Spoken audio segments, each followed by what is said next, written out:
14 जानेवारी पानिपतचा तो दिवस. हा फक्त पराभव नव्हता, तो मराठ्यांच्या एकजुटीचा इतिहास होता. त्या रणांगणावर फक्त एक जात नव्हती, फक्त एक आडनाव नव्हतं. ब्राह्मण होते, मराठा होते, धनगर होते, माळी होते, कोळी होते, मुस्लिम सरदार होते, पण ओळख एकच होती, मराठा साम्राज्याचे सैनिक.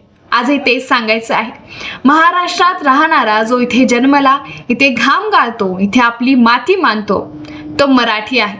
तो शिवाजी महाराजांचा मावळा आहे. जात, धर्म, भाषा वेगळी असू शकते, पण हक्क एकच आहे, महाराष्ट्रावरचा हक्क. पानिपतवर आपण तलवारीने लढलो. आज आपल्याला बंदुका नाही, हत्यार नाही, जाणीव, एकता आणि आवाजाने आपली मुंबई जिंकायची आहे.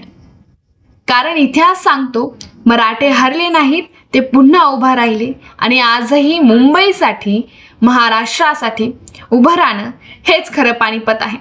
आपल्याला आपल्या हक्काची नोकरी, जमीन, आपली भाषा, आपल्या महाराष्ट्रासाठी परत मिळवायची आहे.